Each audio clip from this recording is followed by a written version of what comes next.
No nii, tere hommikut! Erakordsel jumalateenistusel, kuna praegu on filmimehed siin, siis ma pean näitama, et mul ikka mask on ees. Ja kui ma teie käest küsin, ma ei saa ka teada, kas te lubate ära võtta mul või ei luba. Okei, ma mõnen ees, ma võtan ära, aga filmile ei juba, et ma maskiga olen ja täidan seadust, eks ole. Nii, täna oleme siis siin koos sellel erilisel kuumal päeval. Toronto kuuma rekord tänasel päeval pidi olema 34,2. Ma ei tea, kas me seda saavutame, aga paljud meist on juba mõtelnud, et nähtavasti ta ikkagi tuleb. Tere tulemast Jumala kotta, tere tulemast ka meie filmimeestele taas ja täname teid möödunud tehtud töö eest ja palume õnnistust ka täna, mis te teete. Jumala sõna ütleb meile tänase päeva kohta niimoodi ja ta räägib meile maskidest. Maskid. See on 2. Korintuse 3:18. Aga meid kõiki, kes me katmata palgega vaatame Issanda kirkust peegeldumas, muudetakse samasuguseks kujuks kirkusesse. Seda teeb Issand, kes on vaim. Katmata palgega. Täna ma paljusid teie palged ei näe. Silmadest sa üldse midagi aru saa, mis inimesed mõtlevad. Kui nad suud näeksid, siis ma näeksin. Aga Jumala sõna räägib meile ka katmatud palgeks. Ja me oleme selleks siia tulnud kogudus täna, et kunagi olla valmis täielikult katmata palgega kohtuma oma Issandaga. Kus me midagi ei saa varjata, kus me midagi ei saa peita, kus me oleme saavutanud selle pühaduse, et me võime vaadata katmatu palgega oma Issanda näkku. Nii et õnnistagu Jumal teda seda teenistust. Mul on see kuidagi väga erakordne tunda ennast niisuguses uues positsioonis. 1990, kui oli esimene surnuaia püha. Ma olin uustulnuk ju ja ma ei teadnud, mis ma selga pean panema. Ja siis ma helistasin ühele koguduse liikmele, mismoodi ma pean surnuaeda tulema, ma ei ole kunagi tee surnuaia pühanud. No püüa ikkagi korralik ülikond panna, ei ole tähtsad must, aga lips kindlasti ees. Ja nii ma siis seda tegin. Surnuaia püha tänavast ei olnud, selle tõttu ma ka lipsu ei pannud täna ette. Nii et oleme siin koos. Ma näen toredad uued lilled on meil kirikus tekkinud, südamest on tore vaadata, et isegi tühjale kirikule nii ilusad lilled on tulnud. Aitäh, kes seda tegid, kaunistasid. Nii, ja täna, kuna meil ka laulukeeld on ikkagi olemas, me laulda valju häälega kõik koos ei saa, solistid saavad ja duetid, siis ma paluksin, et meie, mis me täna, duett laulab meile tervituseks ühe laulu.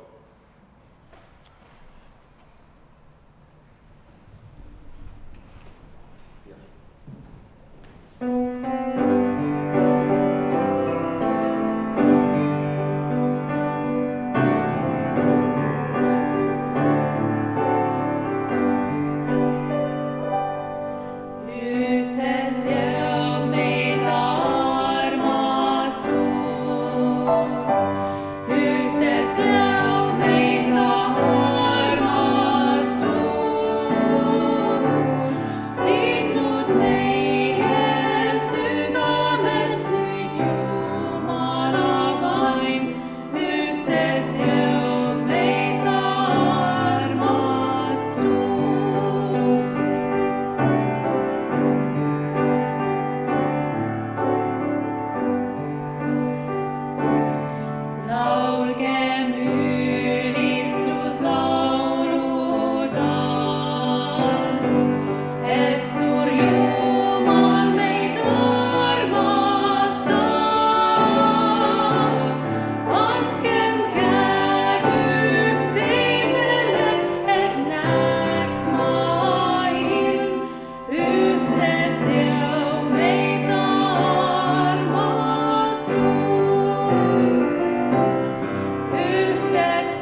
Terehomikut, good morning.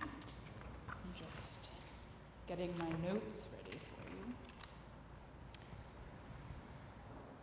Today I would like to take a few minutes to talk about it.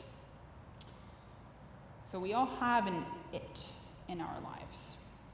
It can be a situation, it could be a person or people, it could be something happy and joyous and bring us great pride, or it could shatter us and it could break us. Many times as Christians, we pray for it.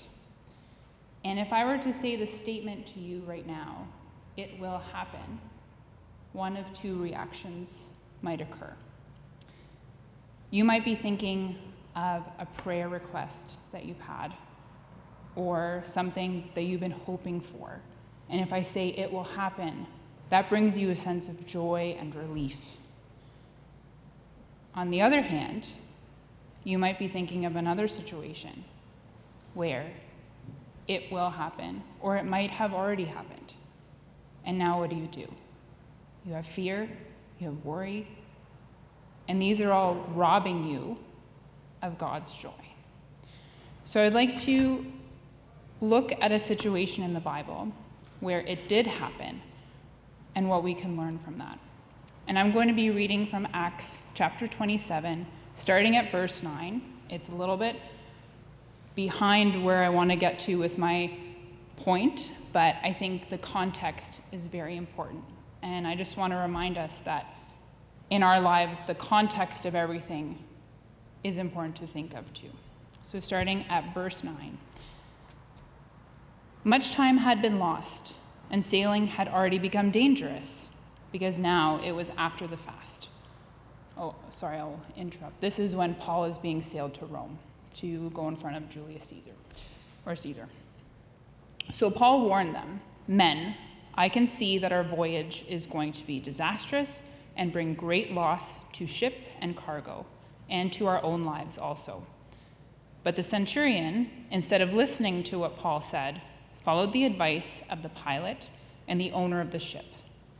Since the harbor was unsuitable to winter in, the majority decided that we should sail on, hoping to reach Phoenix and winter there. This was a harbor in Crete, facing both southwest and northwest. When a gentle south wind began to blow, they thought they obtained what they wanted. And so they weighed anchor and sailed along the shore of Crete. Before very long, a wind of hurricane force called the nor'easter swept down from the island. The ship was caught by the storm and could not heed into the wind. So it gave way and they were driven along. And I wonder how many times in our lives we have gone into a storm so unexpectedly and we just go with it because we have no strength to do anything else. As we passed the lee of a small island called Cauda, we were hardly able to make the lifeboat secure. When the men had hoisted it aboard, it passed ropes under the ship itself to hold it together. Fearing that they would run aground on the sandbar of Cyprus, they lowered the sea anchor and let the ship be driven along. We took such a violent battering from the storm that the next day they began to throw cargo overboard. On the third day, they threw the ship's tackle overboard with their own hands. When neither sun nor stars appeared for many days, and the storm continued raging, we finally gave up all hope of being saved. After the men had gone a very long time without food, Paul stood up before them and said, "Men, you should have taken my advice, not to sail from Crete. Then you would have spared yourselves and this damage and loss. But now I urge you to keep up your courage, because not one of you will be lost, only the ship will be destroyed." Last night, an angel of God, whose I am and whom I serve, stood beside me and said, "Do not be afraid, Paul. You must stand trial before Caesar, and God has graciously given you the lives of all who sail with you. So keep up your courage, men, and I have faith in God that it will happen just as he told me." Nevertheless, we must run aground on some island. It's nice how he puts that in the end there. Reading through that story, and honestly reading through any story in the Bible involving boats, I very often think of my Vanaima and her story of escaping Eesti. And she would tell it to me very often, and I'm so thankful for that. But she went down from Tallinn to Hiiumaa to say goodbye to her sister's family. Her sister was pregnant at the time and actually going into labor, and they were escaping from Hiiumaa to go to Sweden. And she wasn't going with them. She was just going to say goodbye. But then at the last minute, it happened. The captain said, "Come on this boat." So she left her shoes because she was in the water and just got on the boat. And she knew the outcome of that story because she had lived her life and seen many blessings from that. But in that moment, that fear and unknown, it takes your breath away. And we need to remember that we need to keep up our courage and have faith in God. Because even in those times of fear, and when something happens that we didn't expect, and it is just so awful, and you feel so broken, He is still with us. He has His plan, and it will show His glory. And I think in our time right now, we are living in this time of fear and unknown. And God is using it in so many different ways that we have no idea. We hear a lot about waves on the news, but God is also making waves in our lives and in the lives of the world. And we just need to, as hard as it is, keep our courage and faith in God. And I would like to finish with a verse from John 16:33. And it says, "I have told you these things so that you may have peace. In this world you will have trouble. But take heart, I have overcome the world." Okay, let's pray. Lord, you know our situations. You know what's going on. You know what it is for us. And I pray that you give us peace and the knowing that you are with us always, to comfort us, to be there for us, to bring people into our lives, to just help us get through. And let us know that something greater is coming and you will be glorified through that situation. And I pray for everyone who is watching this service that they find their own peace with what is going on. Amen. Amen.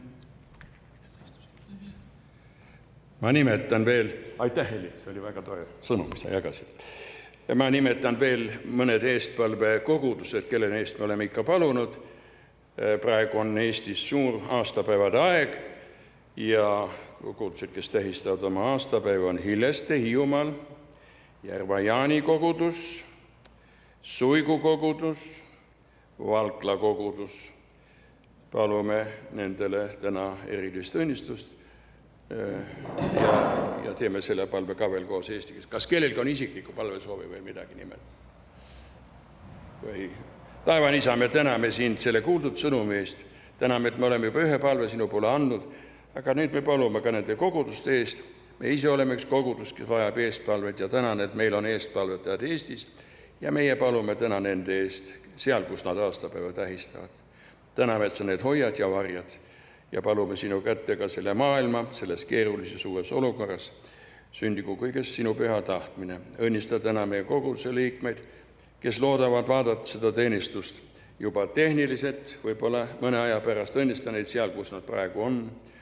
Eriti õnnista neid, kes tahaksid täna välja tulla, aga nad ei saa. Sa näed meie head rahvast. Sa näed mitmed vanemaid liikmed, kes ka kodust enam välja ei saa. Ole nende juures seal ja luba, et nad tunneksid. Sina ei jäta meid kunagi maha, sina aitad. Ja kui mõni meist on tulnud oma isikliku suure murega, mida ta kellegagi ei jaga, ja eriti viimastel aegadel, kus me oleme sotsiaalselt distantseerunud, kus me ei saa inimestega enam kokku, Meil ei ole kellegagi muuga rääkida kui Jeesus sinuga.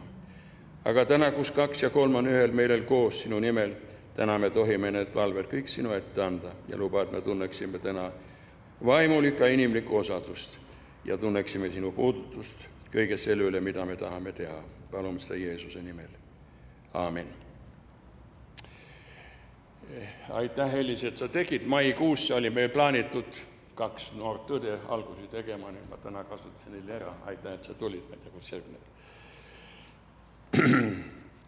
Teadetest ei ole rohkem nimetada, kui veel on üks jumalateenistus augustis, kus me tohime tulla, see on 16. augustil. Oli nii? 16. augustil. Ja siis juba tuleb sügis ja siis tulevad uued tööperioodid, millest me kuuleme. Tahan isiklikult tänada ka kogudust viimase jumalateenistusel näidatud tänuavalduse eest. See oli nii erakordne. Tänan lillede eest, tänan meeldetuletuse eest ja te soovitate mul sõita kangesti pühale maale. Ma ei tea, kas sellest enam välja tuleb, aga meil oli plaanis alati koos Charles Kipperiga sõita. Ja ma mõtlen, kui Charles Kipper oleks siin olnud, siis me oleks 8 sõitnud veel, aga täna teda ei ole. Nii et Jumala käes me näeme kõik. Ja ma tahaksin nii palju ütelda, et 21. augustil sõidan Eestisse. Seal on mitmed sündmused, üritused ka. Tunnen nii vana mehena ennast, et Oleviste kogudus kutsus ühe kõige vanema koguduse liikmena ja pastorina tagasi oma suurele juubeli, 70. juubeli. Ja vähe on nii vanu veel järele jäänud, kui mina olen. Nii et ma tahaksin olla ka Oleviste suurel juubelil ja mitmed teised muud ja usun, et me sügisel jälle kõik kohtume. Kõik muidugi toimub nii, nagu Jumal seda lubab ja me elame niisugusel ebamäärasel ajal. Nagu te näete, me ootame teist lainet selle haiguse osas. Kui me eelmine kord olime koos, siis ei olnud kohustuslik anda maske, nüüd on meil kohustuslik igas kohas. Aga Jumal ei tee kunagi vigu ja usume, et tema plaanid on head ja õiged, millesse me almume. Nii et aitäh veel kord kõige selle eest. Ja kui Jumal lubab, siis 16. viimane jumalateenistus sellisel kujul. Nüüd meil on ka üks leinateade täna. 24. juulil kutsuti igaviku Hele Uus, nagu te mäletate teda, Vahtra. Ta sündis 27. mail 1944 ja sai kojukutse 24. juulil. Teda meenutavad õde Viive, pojad Charles ja David. Ta oli selles mõttes huvitav inimene, et astus kogudusse 13-aastaselt aastal 1957. Abiellus õige noorelt 19-aastaselt. Täname selle eest, mis ta meile on tähendanud ja tema mälestusteenistus on privaatne, mida me augustis peame, kui lapsed saavad ka tulla siia üheskoos. Olin temaga viimastel kuudel kontaktis, ta ei soovinud kellegagi kohtuda. Ma usun, et see on ka üks sotsiaalse emaldamise üks märke, mida paljud tänapäeval nendes tingimustes kogevad. Ta elas pikka aega stressis ja ta ei saanud küll oma armsa abikaasa lahkumisest 15 aastat tagasi. 3 aastat tagasi sängitas ta oma ema. Ja nii me elame. Kui ma viimane kord talle helistasin, siis ta ütles, tead, ma lähen oma lapselapse sünnipäevale. Ta saab 15-aastaseks, aga ma teda puudutada ei saa. Ma temaga kontakti ei saa. Ma lähen teise poole tänavat ja lehvitan talle sealt autost. 15-aastaseks sai. Ma usun, ta käis. Nii me elame niisugustel keerulistel aegadel ja eriti tahaksin nimetada seda. Mõtelge nende peale, kellel ei ole kodus internet, kellel ei ole moodsaid tehnilisi vahendeid teha. Need inimesed kannatavad praegu küllaltki suurelt. Täna meile eest mis sa oled meile tähendanud. Jumala sõna ütleb, õndsad on need surnud, kes issandas lahkuvad, ja palume õnnistust tema armsale õele ja tema 2 pojale, kes ka veel on emast järelenud nende peredega. Tõuseme üles ja palume koos selle palve. Taevane Isa, me täname sind armsa Elle eest, täname selle eest, mida ta kogudusel on tähendanud, mida ta on teinud. Täname tema eest, kui tema pink on ka nüüd tühi ja kui ta on jõudnud paremasse kodusse. Ja need võitlused, mida ta ka võitles viimastel aegadel, need on nüüd möödas ja ta on jõudnud isa sülle. Meie, kes me oleme järelenud, meie jätkame seda tööd. Täna me palume erilist õnnistust õe Viivele, perega, poegadele Charlesile ja Davidile ja kogu kogudus Leinades mõtleb tänu ka temale. Meie, kes me oleme järele jäänud, anna meile jõudu edasi minna. Armastusest öis ja väes. Palume seda Jeesus sinu nimel. Aamen.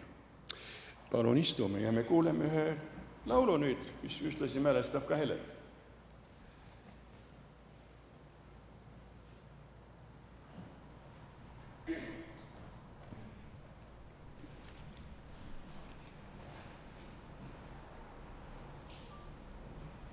Amen.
Torontos on täna 14 suurt saali, mis on jahutusega avatud neile, kes vajavad jahutada. 14, kus on lubatud õhujahus töötada, me oleks pidanud Jumala teenistust pidama seal. Arvestame täna, meil on väga kuum ja meie aeg on piiratud, ma püüan sellega siis arvestada ja võtan arvesse seda temperatuuri, mis meie ruumis ka on. Ma sain eile jõulupiparkooke. Ja ma küsin Kairi käest, mis nali see on, miks sa meil piparkooke süda suvel teed? Ta ütleb, kas sa siis 30 aastat oled Kanadas elanud ja ei tea, et Christmas in July on 25. juuli. Christmas in July. Nii omapärane oli süüa neid toredaid piparkooke selle kuumaga ja see jahutas ka hinge maha natukene mõeles jõulupeale. Jumal on meile kõigele mõelnud hästi ja arvestame alati sellega. Me elame keerulistel aegadel, väga keerulistel aegadel ja segasemaks nad millegipärast kogu aeg tunduvad, et lähevad veel. Isegi meie Eesti kinnised inimesed, kes tavaliselt mingeid küsimusi kuskile avalikkusele ei esita. Üks daam Läänerannikult on Eesti Elule saatnud niisuguse küsimuse, mida siis Eesti Elu saatis pastoritele, nendele 3, kes olid selles filmis peategelased ja 4 veel on Vancouveris. Ja kuulge, mis ta selles lugeja kirjas ütleb. Ma loen nii, nagu tema on selle kirjutanud, nii nagu meile see saadeti. Miks on meie õnnistegija keeranud miljonitele palvetajatele selja? Ja nii ta ütleb, hävitada COVID-19, mitte 19, ütleb 9 viiruse, ei mingeid vastuseid, kuidas ta kaitseb meid, kuulume nende miljonite hulka. Kirjamees muutmata. Ma saan aru, et ta mõtleb siis seda, et ta ei ole saanud vastust Jumalalt, miks me praegu niisugustel aegadel elame. Ja kui mõned miljonid paluvad selle pärast, siis miljardid mitte ei palu selle pärast. Me elame sellises maailmas, kus tõesti miljonid paluvad, aga miljardid enam ei palu. Ja me peame nüüd talle vastama, selles on väga raske vastata. Ja me peame järgmises lehes siis igaks mõne lausega vastama, me ei saa seda. Aga see mõte, me elame niisugustel aegadel, keerulistel aegadel, kus tõesti miljonid veel paluvad, aga miljardid enam ei palu. Ja mida paremaks meie elu läheb siin maailmas, seda vähem on palujaid. Viimane statistika, mis tehti, öeldakse, mida rikkam maa, seda vähem on seal usklikke inimesi, välja arvatud Ameerika Ühendriigid. Usklikud on nendes maades, kus on veel majanduslikud probleemid ja nad paluvad ja teevad, aga mitte nii. Ja see on ka meie küsimus, me küsime, miks on siis maailm niisuguses olukorras ja seekord eriti, kus Jumalal ei ole välja valitud maid. Kõik maad on sellest haaratud. Kui me olime sõdades, siis iga riik palus, et Jumal tema võidule tooks ja tema vaenlased kaotaks ja kuidas need kõik toimusid, see oli nii, aga Jumalal ei ole praegusel hetkel 7 miljardi hulgas välja valituid. Sõbrad, ka meie usklikud oleme ja me oleme Jumala lapsed, aga me allume nendele seadustele, mis praegu maailmas eksisteerivad ja me peame nendega toime tulema. Mulle meeldib, et see küsija ütleb, ta teab õnnistegijat, ta teab nähtavasti Kristust, ta ei ole ainult Jumala usku, vaid teab ka õnnistegijat Kristust. Ja meie, kes me oleme kristlased, meil peab olema eripositsioon, erivaadega nendele asjadele. Me peame mõtlema ka sellele, miks me oleme olnud usklikud. Nüüd peaks see välja eriti tulema, kui me oleme niisuguse kriisi sattunud koos teistega. Ja meil peab olema midagi enesele julgustuseks, peab olema nendele teistele ka julgustuseks, kes meie kõrval seisavad ja küsivad, miks on nii. Minu tänane tekst, mida ma tahaksin jagada selle küsimuse valgel, on prohvet Jesaja raamatus 43. peatükis salmid 18-19. Ja seal öeldakse niimoodi, ärge tuletage meelde endisi asju, ja ärge pange tähele, mis muiste on sündinud. Vaata, mina teen hoopis uut. See juba tärkab, kas te ei märka? Ma teen kõrbessegi tee tühjale maale jõed. Mulle meeldis see väljendus ja ma ei ole kunagi mõtelnud selle, Jumal teeb hoopis uut. Jumal ei uuenda praegu maailma, vaid Jumal teeb hoopis uut. Seda ütles prohvet omal ajal oma rahvale ja ma usun, ta ütleb seda ka meile. Jumal ei tee väikeseid uuendusi, vaid Jumal teeb hoopis uut. Või nagu meile Ilmutuse raamatus öeldakse veel kõige lõpuks, mina teen kõik uueks, mitte ma ei uuenda. Jumal praegu uuendab seda maailma. Ja kui me usklikud oleme, siis me peame julgelt seda ütlema. Kui Jumalal on meelevald, siis Jumal uuendab. Ükskõik milliste vahendite kaudu ta seda teeb. Paar nädalat tagasi helistab mulle üks daam ja ütleb, et sa oled veel pastor? Ma ütlesin, olen küll, ma olen emeriitpastor. Tead, ma leidsin ühe baptistide piibli sõnastiku. Ma ei tea, mis sellega teha. Ei, baptistide piibli. Ma küsin, mis baptistide piibel see on? No, selle pealkiri on Application Bible. Ma küsin, miks sa seda nimetad baptistide piibliks? No, teistes piiblites ei ole niisuguseid seletusi, nagu seal selles piiblis on.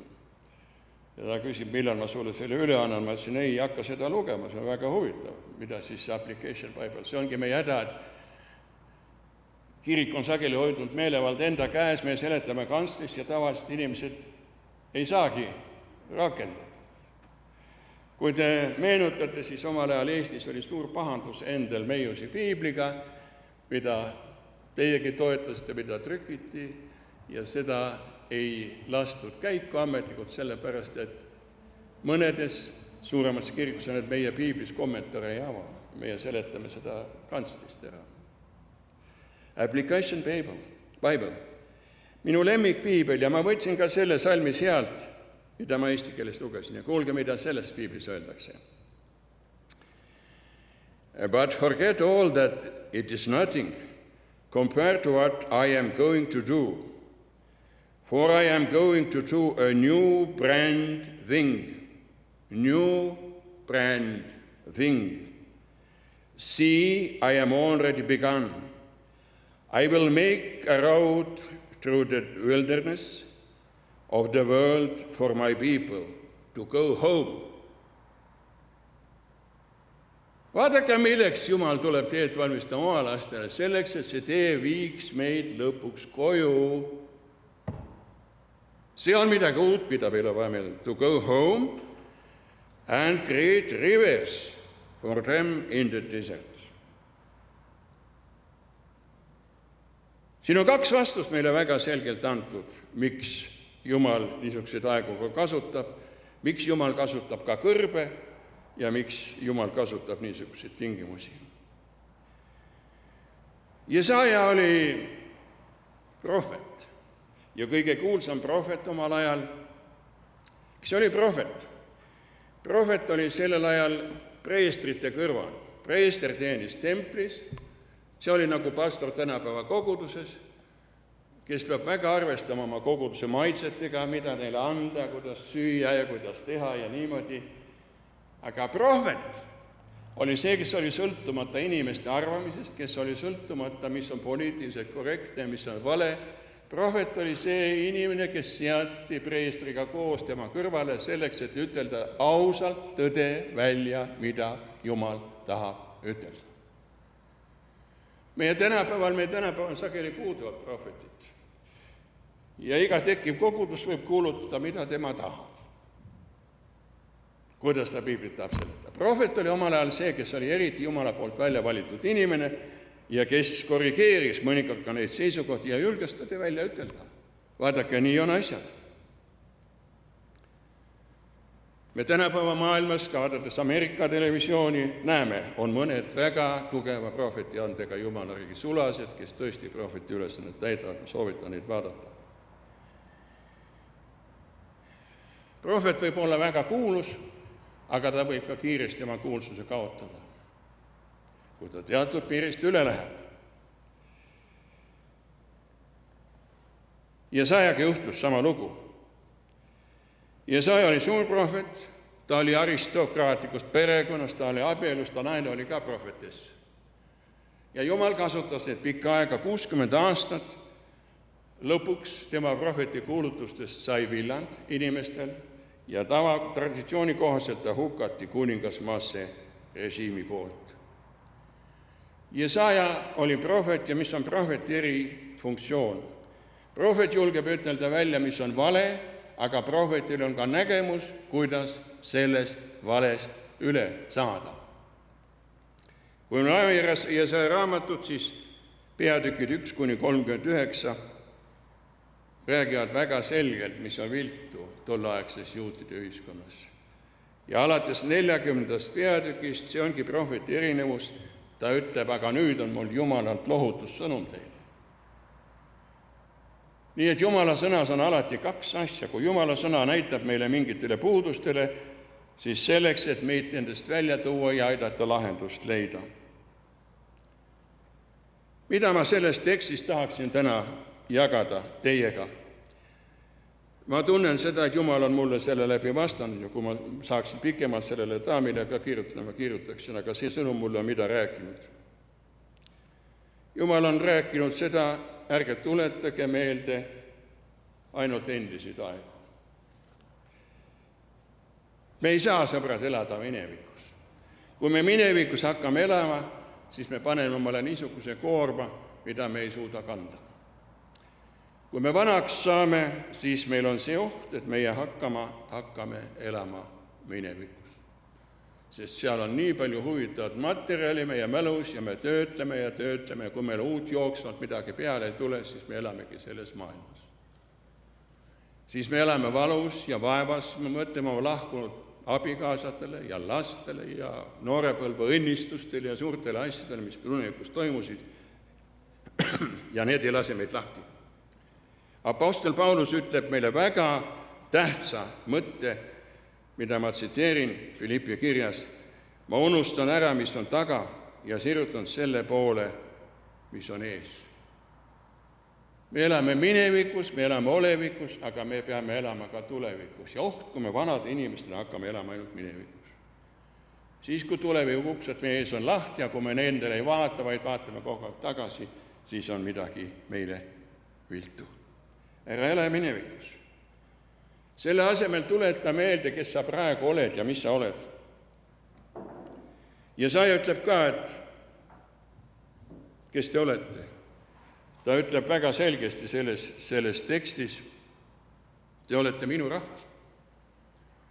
Ja Jumal oma rahvast õpetab, Jumal oma rahvast karistab, Jumal oma rahvast korrigeerib, distsiplineerib, aga Jumal kunagi ei jäta seda meelde tuletada, kes me oleme. Jesaja raamatu 40. peatükis ütleb Jesaja ise selle lohutuse perioodi alguses, trööstige minu rahvast, ütleb Jumal, rääkige Jeruusalemma meele järgi ja kuulutage temale, et ta vaev on lõppenud ja ta süü on lepitatud, et ta on saanud issanda käest kahekordselt kõigi oma pattude eest. Valitud rahvas, kes on tänapäeva valitud rahvas? Kui Jesaja kuulutas seda, siis olid juudid. Me vahestime selle vea, et me võrdneme näiteks Eesti rahvast juutidega ja seletame sõna, nagu me oleks juudid. Venelased teevad selle vea, paljud ameeriklased, kes on tänapäeva minu rahvas. Tänapäeva Jumala rahvas on see, kes usub Jeesuse Kristuse lunastusse, kes on uuesti sündinud, kes elavad selle järgi. Kui ma alustasin oma tööd Kaljus üle 40 aasta tagasi, siis noored olid väga ärevil, sest ajad vajasid muudatust, töö vajas muudatust, Jumala armu. Ja mida nad pidevalt noored tollased rõhutasid 40 aastat tagasi.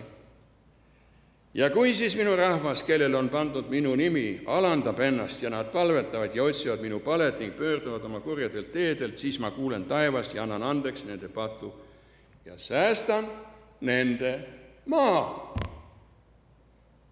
Vaadake, milline roll on Jumala valitud rahval.